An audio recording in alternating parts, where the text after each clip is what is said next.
Halo semuanya, sawadee krab. Semoga kabar kalian selalu baik dan juga sehat. Selamat datang di segmen analisa. Kasus di Subang, Jawa Barat sepertinya semakin lama itu semakin ruwet aja dan semakin banyak isu-isu yang awalnya tidak pernah kita pikirkan tapi malah muncul begitu di permukaan. Salah satunya adalah mengenai pecah kongsinya antara Yoris dan juga Danu.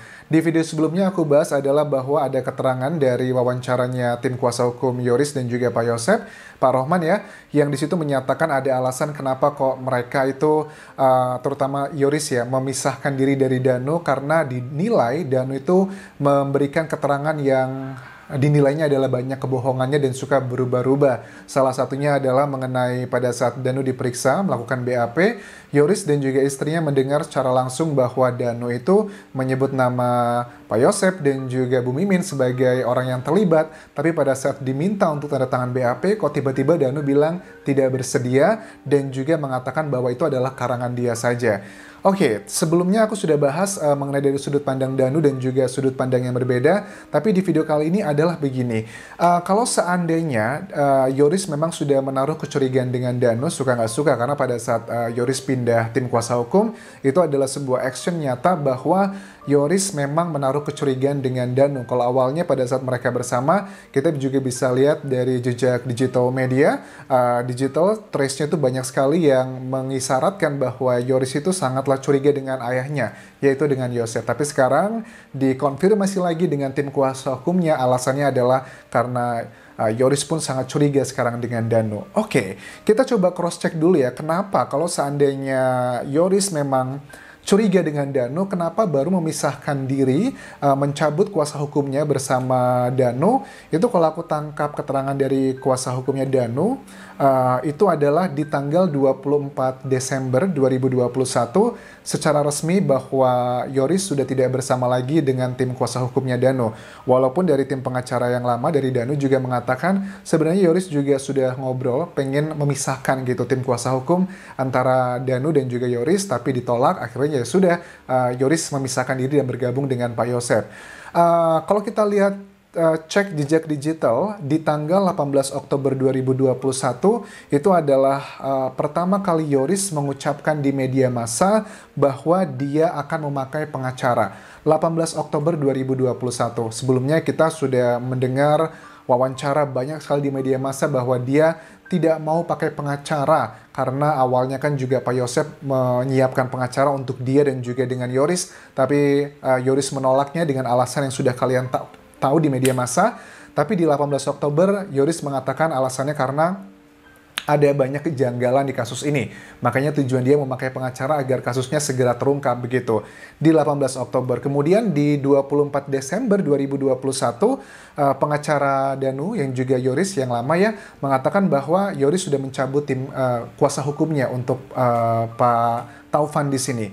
Ini kan menjadi pertanyaan yang sangat luar biasa. Terus ditambah lagi dengan keterangan dari pengacara Yoris sekarang, Pak Rohman, yang mengatakan bahwa ada salah satu keterangan Danu yang dinilai Yoris sangatlah mencurigakan pada saat Danu mengatakan yang tadi itu di awal-awal BAP, katanya melihat atau menyaksikan atau mengklaim dua orang tersebut, Bu Mimin dan juga Pak Yosep yang terlibat, tapi kok Danu tidak mau tanggung jawab. Kalau aku analisa dari sini, sebenarnya pernyataannya, seandainya jika benar pernyataan tersebut yang disampaikan oleh tim kuasa hukum dari Yosep dan juga Yoris, itu kan awal-awal BAP kemungkinan besar adalah di bulan ya mungkin Agustus akhir atau September, Agustus dan juga September.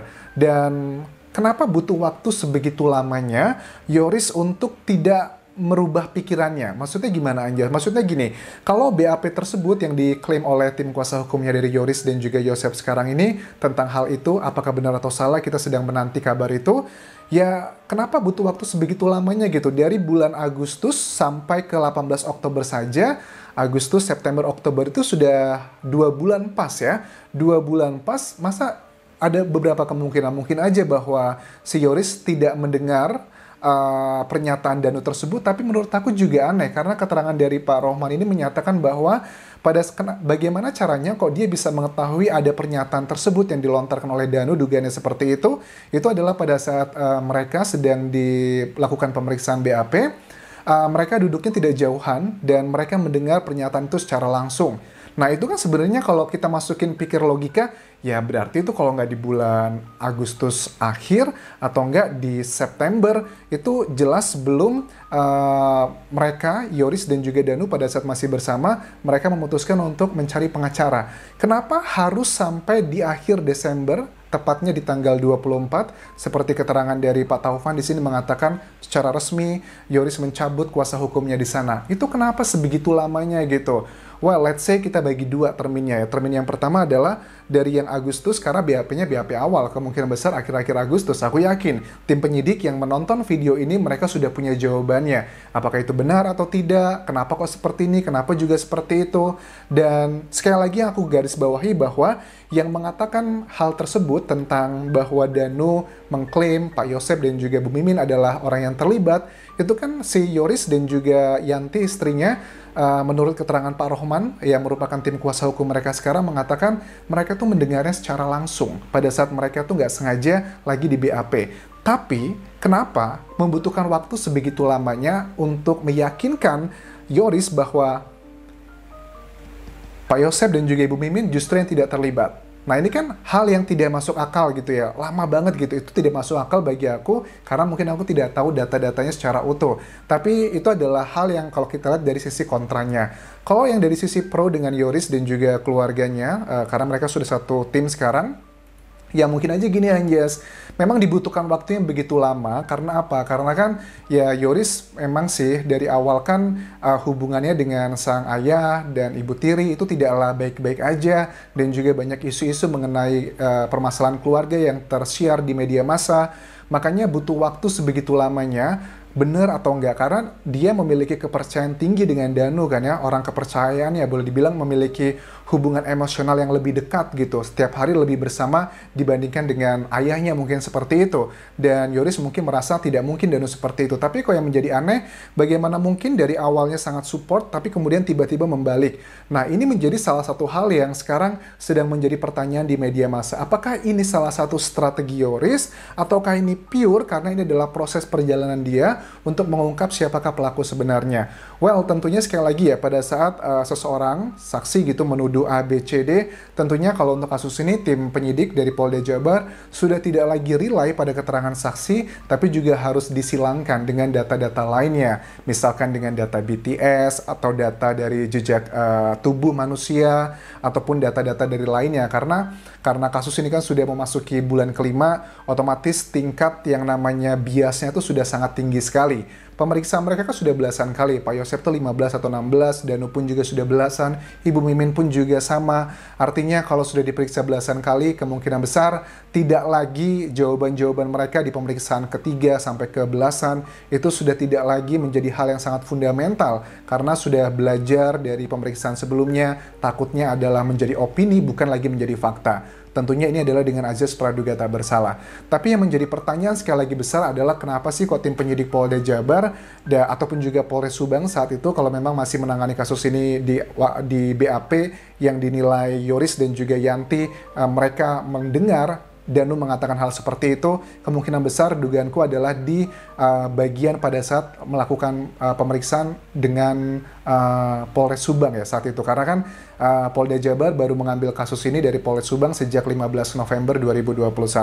Well, menurut aku sih kayaknya dari Polres Subang, karena 15 November, Desember itu, well, it's very complicated gitu, tapi menjadi aneh adalah kenapa begitu lamanya gitu untuk meyakinkan. Tapi sekali lagi ya, kalau kembali yang ke pro dengan Yoris di sini mengatakan ya wajar aja Anjas, karena memang butuh waktu yang sebegitu lama untuk meyakinkan dengan background keluarga yang dia miliki dengan ada permasalahan pribadi. Makanya selalu aku bilang jangan sampai permasalahan pribadi itu malah mengaburkan fakta kenyataan yang sebenarnya. Yang namanya kasus pembunuhan itu tidak selalu memiliki logical thinking gitu. Kadang ada sesuatu hal yang nilainya kita melihat adalah permasalahan kecil, tapi kok itu malah bisa menjadi motif, itu adalah hal yang terjadi juga. Ada banyak kasus seperti itu, tapi tentunya dengan data-data yang sudah kita peroleh bahwa banyak pakar kriminal yang mengatakan kalau ya kriminolog ya yang menyatakan bahwa kalau kasus pembunuhan itu umumnya kalau nggak didasari masalah asmara, harta, ataupun juga masalah konflik sosial. Tapi kita kan kalau ketiga hal ini kita fokusnya hanya di keluarga inti saja. Padahal ada dua individu berbeda di sini. Ada Ibu Tutinya dan juga ada Amelnya. Mereka adalah orang dewasa. Siapa tahu aja asmara adalah dari sisi Amelnya atau dari konflik sosial dengan Amelnya. Itu kan belum terblow up di media massa dan kita baru fokus ke permasalahan inti keluarga intinya aja. Padahal ini masih belum menjadi salah satu petunjuk yang sangat kuat. Dibuktikan dengan sudah memasuki bulan kelima ini, Polda Jabar sepertinya sudah ada dugaan-dugaan motifnya tapi tidak malah menjurus ke arah pelakunya itu siapa aja. Terus juga kalau kita lihat cek jejak digital kan ya, Yoris ada banyak sekali keterangan yang sangat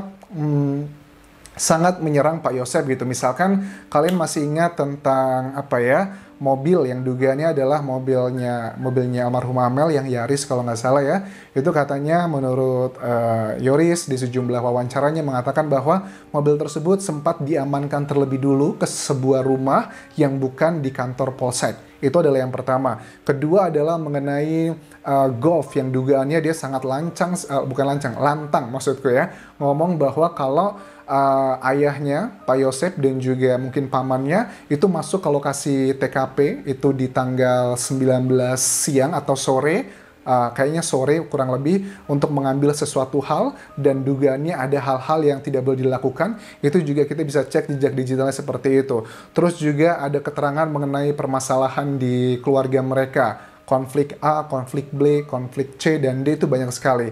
Tapi sekali lagi ya, itu adalah sisi yang kita sudah ada di media massa. Tapi tetap kalau secara logika aku pribadi, Yoris pada saat sudah memutuskan untuk memisahkan diri dari Danu, itu dia sudah tahu konsekuensi yang harus dia hadapi. Orang akan berpandangan sinis ke dia. Kenapa kok dia mau berpindah begitu dari kuasa hukumnya Danu, pindah kuasa hukum ke Pak Yosep yang sebelumnya dinilai oleh masyarakat adalah lawannya. Tapi kok sekarang malah menjadi satu kubu begitu. Dan tentunya Yoris pasti punya alasan yang sangat kuat sekali dan baru satu yang diucapkan di media massa yang disampaikan oleh tim kuasa hukumnya Pak Rohman bahwa ya tadi itu ada yang dia lihat secara mata dan dia dengar pada saat dilakukan BAP, tapi kok Danu tidak mau tanda tangan. Tapi nggak tahu nih dari sisi Danunya, apakah sisi Danu merasa ini benar atau salah, kemudian kalaupun benar, kenapa kok seperti itu? Apakah Danu mengalami tekanan ataukah dia memang yang terlibat atau seperti apa? Ini yang masih membutuhkan klarifikasi dan aku yakin pertanyaan-pertanyaan ini sudah ada jawabannya di tim penyidik, tapi kayaknya kalau kita mengharapkan dari tim penyidik untuk melakukan klarifikasi, sepertinya agak kecil kemungkinannya, karena dari sebulanan lah dari kasus ini terjadi, itu kan mereka sudah menjaga jarak dengan media massa dan menyampaikan memang beberapa hal yang sifatnya ya tidak terlalu tidak terlalu yang diharapkan oleh masyarakat. Misalnya seperti sketsa wajah setelah hampir 5 bulan, kok yang dimunculkan malah sketsa wajah pun tidak detail, tidak clear, hanya bagian samping dan juga belakang. Padahal kalau ada data-data dari 7 ahli yang sudah diterjunkan, itu yang sebenarnya sedang dinantikan oleh masyarakat Indonesia. Kenapa kok tidak itu yang dikeluarkan, malah justru sketsa yang berasal dari keterangan salah satu saksi potensial. Well, pokoknya kita terus kawal kasus ini hingga tuntas karena sedang menantikan keadilan, tidak hanya keluarga, tidak hanya masyarakat, tapi juga kedua korban, kedua almarhumah Ibu Tuti dan juga Amel. Terima kasih sudah menonton. Tinggalkan komentar positif kalian, tinggalkan like, dan sampai ketemu lagi di video berikutnya, dan please subscribe channel YouTube ini, serta follow Instagramku di Anjas di Thailand. Kopun kerap semuanya. Bye-bye.